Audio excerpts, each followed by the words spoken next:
देखिए राजीव जी, भारतीय जनता पार्टी लगातार कोशिश करती रही है इतने सालों में कि कभी मूल मुद्दों की बात ना हो। और इसीलिए राहुल गांधी जब इस समय उन मुद्दों पर बात कर रहे हैं तो पाकिस्तान आ जाता है, बीच में कभी टी शर्ट आ जाती है, कभी किसी लड़की का फोटो आ जाता है। तो इसका मतलब है कि उन मुद्दों से बेहद घबराहट है भारतीय जनता पार्टी की सरकार में, केंद्र में भी, और जहां पे इस समय है वहां पे भी। और आपने ये देखा होगा कि राहुल गांधी जो बेहद कम समय बोल करके जिस तरह की टिप्पणियां कर रहे हैं, मसलन अभी मध्य प्रदेश में ही उन्होंने जो कहा कि मैं पूरे दिन सुनता हूं और फिर 15 मिनट बोलता हूं, माने मैं लोगों की मन की बात सुनता हूं, अपने मन की बात सिर्फ 15 मिनट कहता हूं। ये सीधा हमला था प्रधानमंत्री नरेंद्र मोदी के मन की बात पर, कि वो कभी किसी की बात सुनते नहीं है, किसी पत्रकार को इंटरव्यू भी नहीं देते हैं। वो आपने देखा होगा कि गोदी मीडिया की जो छीछालेदर खुद मोदी जी ने की है, कि वो प्रसून जोशी को इंटरव्यू दे देते हैं, अक्षय कुमार को इंटरव्यू दे देते हैं। तो लानत है ऐसी गोदी मीडिया पर जो रात दिन भक्ति करती है और मोदी जी लानत मनानत करते हैं, कोई तवज्जो नहीं देते हैं।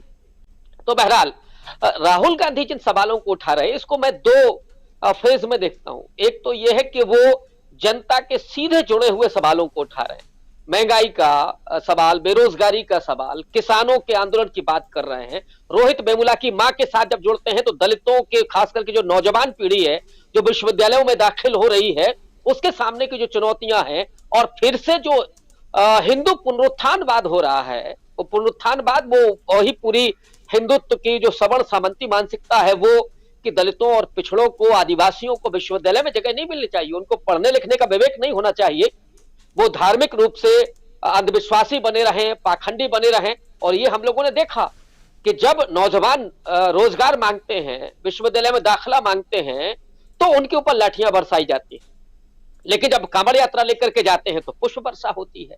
तो ये पूरा एजेंडा भारतीय जनता पार्टी का और संघ का है। वनवासी को लेकर के जो राहुल गांधी ने बात की, सावरकर को लेकर के बात की, तो ये आइडियोलॉजिकल सीधा चुनौती दे रहे हैं वो 100 साल होने वाले संघ को और भारतीय जनता पार्टी को। सावरकर को लेकर के, तो सावरकर की जो पूरी आइडियोलॉजी रही है, हिंदुत्व का फिनोमेना उन्हीं का है।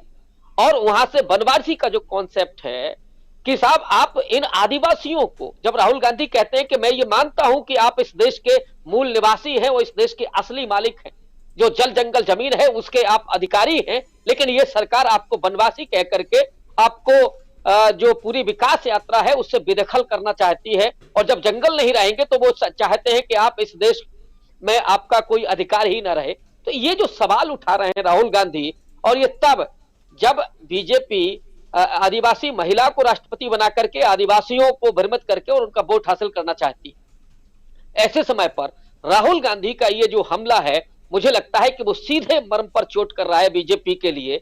और इन राज्यों में, मध्य प्रदेश में, छत्तीसगढ़ में, राजस्थान में, गुजरात में, इन तमाम राज्यों में आप देखिए कि आदिवासी जो जनसंख्या है वो काफी है, और ये कई सीटों पर प्रभावित करती है, दर्जनों सीटों पर प्रभावित करती है। तो ऐसे में बौखलाहट वो भारतीय जनता पार्टी की समझ में आ रही है।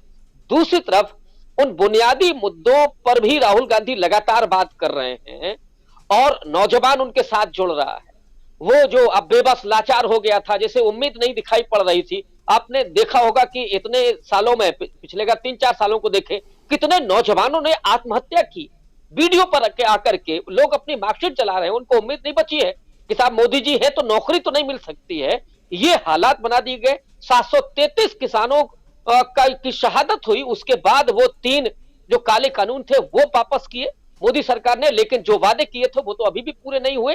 तो किसानों की समस्याएं जहां की तहां बनी हुई हैं, नौजवानों की समस्याएं हैं, मजदूरों के हालात ये है कि आज असंगठित क्षेत्र पूरी तरीके से छत बिछत हो गया है, तो लोगों के पास रोजगार नहीं है, मजदूरी नहीं है। पीएचडी का छात्र, इंजीनियरिंग का, एमटेक का छात्र चपरासी के लिए अप्लाई कर रहा है। इन हालातों में देश को आपने कहां पहुंचा दिया है? डॉलर के मुकाबले रुपए का दाम कहां हो गया है, पेट्रोल का भाव कहां पहुंच गया है, और सरसों के तेल का भाव कहां पहुंच गया है, कुपोषण में भारत की स्थिति क्या हो गई है। लेकिन चाटुकारिता में गोदी मीडिया इन सब चीजों को नहीं दिखाती है, और उनको सोशल मीडिया, डिजिटल प्लेटफॉर्म के जरिए जो राहुल गांधी कर रहे हैं, मुझे लगता है कि भारतीय जनता पार्टी का पूरा छद्म एक्सपोज हो रहा है। और इसीलिए बौखलाहट समझ में आ रही है कि शिवराज सिंह चौहान से लेकर के और जो तमाम भारतीय जनता पार्टी के नेता हैं वो राहुल गांधी पर बहुत उलझुल किस्म की, बहुत ओछी किस्म की टिप्पणियां कर रहे हैं। अभी और भी होगा। और हिंदी पट्टी में आकर के जो उन्होंने सीधी चुनौती दी है, ये सीधे मर्म पर चोट है, क्योंकि यही भारतीय जनता पार्टी मजबूत है। दक्षिण भारत में तो वैसे भी उनका उस तरह का सिक्का नहीं चलता है। केरल में कैसे चलेगा, और आपका दूसरे और राज्यों में कहां चलेगा?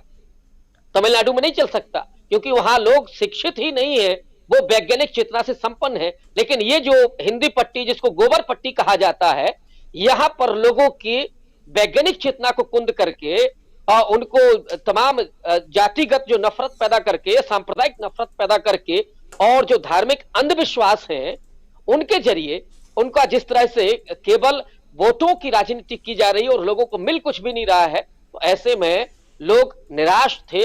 राहुल गांधी ने अपने यात्रा के जरिए लोगों में एक उम्मीद कायम की है, और इसीलिए भारतीय जनता पार्टी बौखलाई हुई है। और आने वाले दौर में आप देखिएगा, जैसे जैसे ये यात्रा बढ़ेगी वैसे ही बौखलाहट भी बीजेपी की और आगे बढ़ेगी। लेकिन राहुल गांधी के लग रहा है कि पैर डगमगाने वाले नहीं है। वो कह रहे हैं कि हम कतई थकते नहीं है, जितना तेज हम सुबह 6 बजे चलते हैं उससे ज्यादा तेज हम रात को 8 बजे चलते हैं। तो ऐसे में हम लोग समझ सकते हैं कि कितनी चिंता होगी भारतीय जनता पार्टी के लिए, और उसको होनी भी चाहिए। विपक्ष अगर आज मजबूत हो रहा है तो निश्चित रूप से चिंता होनी चाहिए। लेकिन अगर लोकतंत्र, और कल तो संविधान दिवस है, संविधान की शपथ ली है मोदी जी ने, संविधान पर उन्होंने अपना माथा झुकाया है, संसद के सामने माथा झुकाया है, तो ऐसे में वो उन तमाम लोकतांत्रिक संस्थाओं को क्यों कमजोर करना चाहते हैं? आने वाला इतिहास का मोदी जी को किस तरह से याद करेगा? उन्हें क्या इस बात की भी चिंता नहीं है? और राहुल गांधी अगर इस बात को कह रहे हैं तो यह भी इतिहास में दर्ज हो रहा है। सुप्रीम कोर्ट चुनाव आयोग के बारे में कह रहा है, यह भी इतिहास में दर्ज हो रहा है। इसलिए मुझे लगता है कि कम से कम ऐसे दौर में तो आकर के मोदी जी को चिंता करनी चाहिए इस देश के लोकतंत्र की, संविधान की, संवैधानिक संस्थाओं की, और मुझे लगता है कि उससे ज्यादा जो उनका व्यक्तित्व है कि वो अपने ऊपर ज्यादा चिंता करते हैं, तो इतिहास में वो कैसे दर्ज होंगे? कम से कम उन्हें इस बात की चिंता जरूर करनी चाहिए। राहुल गांधी क्या कर रहे हैं उसकी चिंता छोड़ देनी चाहिए। वो तो जनता देख रही है, और जनता ही राहुल गांधी की इस पूरी यात्रा का जवाब देगी। और उनको क्या देती है ये आने वाले दौर में हम लोग देखेंगे। जी बिल्कुल, आप सही कह रहे हैं, लेकिन राहुल गांधी